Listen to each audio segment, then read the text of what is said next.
Hello, I'm Brent Ferris from the Bearded Man Studios, and in this video I want to show you how you can create your own page within the web pages that you have inside of the web server. So we're going to make an about page where we can print out information about maybe our game or our company or anything like that. So let's start off by creating an HTML page. So what I'm going to do is I'm going to make it simple, and I am just going to duplicate the 404 page because it's our simplest page. So I'm going to duplicate it, and it named it 405. I'm going to, terrible freeway, I'm going to name it about, and open that guy up. So inside of the about page, let's say Bearded Man Studios Inc. And let's do a little paragraph.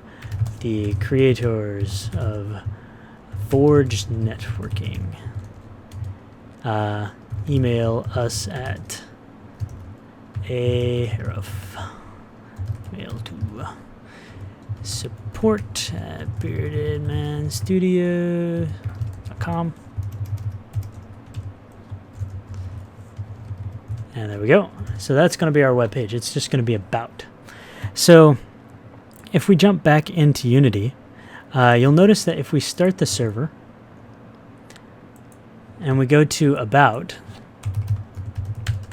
it does a no page found, and that's because we don't have a controller for this page. There needs to be something that drives this page to be rendered rather than just going to the page name.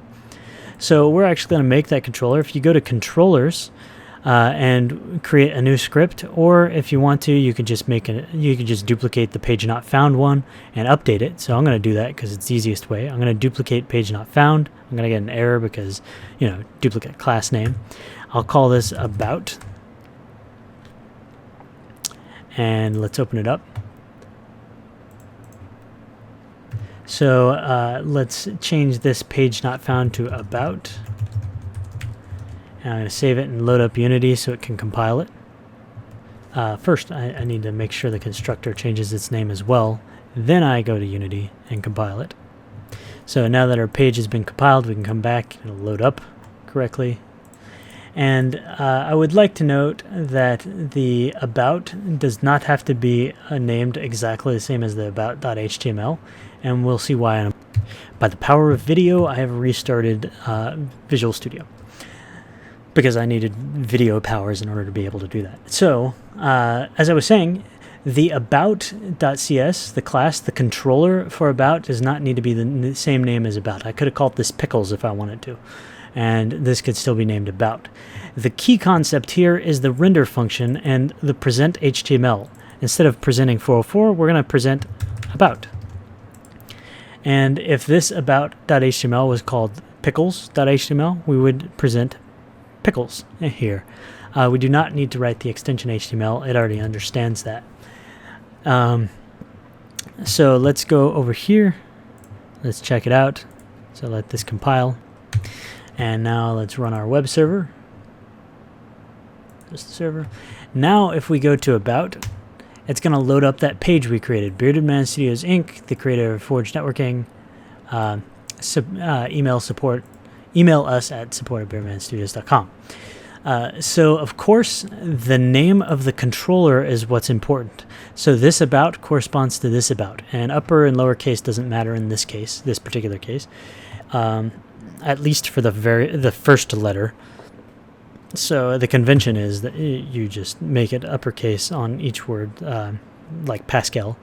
So what we want to do is basically, if we wanted to, we can actually change this controller name just to show you that the controller does not have to be named the same as the HTML.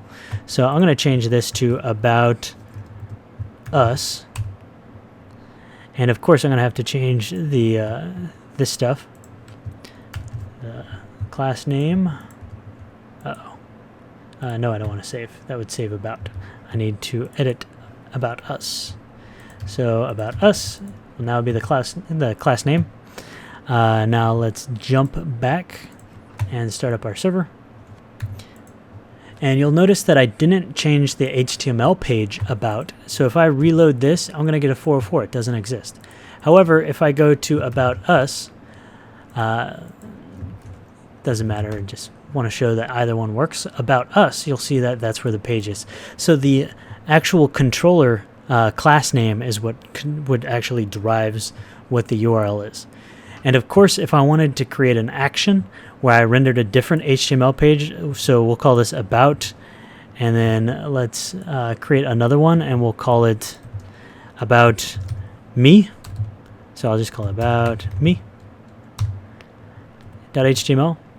And let's edit about me, and we'll call it Brent Ferris.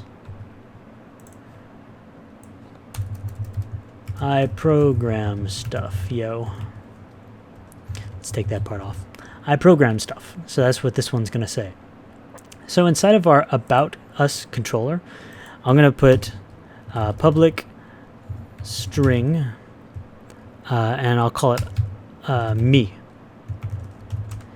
Return present HTML. What did I call it? I called it about me. And this goes back to our actions example from a previous tutorial. Now that I have this set up, let's jump over to Unity. Let it compile it.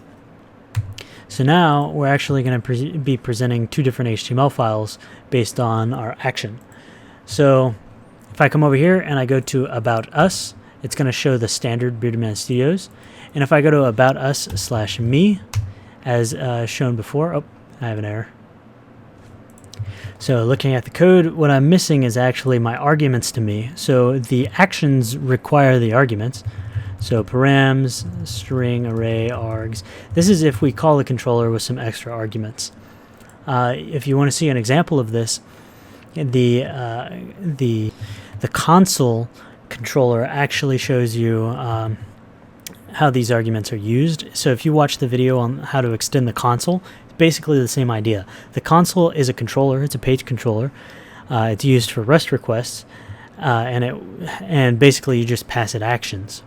So anyways, now that I have fixed this, let's jump back. Let's hope that that was the only fix I needed to make. So let's start up our server, and now we'll go to me. And now it says Brent Ferris, I program stuff. So now without me, it shows Bearded Man Studios Inc. and that, and then when we call the action/me, it's going to do the me action, which renders this one. So that's how you can create your own custom controller and your own custom page, how the naming convention works, and how you can render with different actions. If you have any questions, please let us know. We'll be happy to help. And until next time, thanks for watching.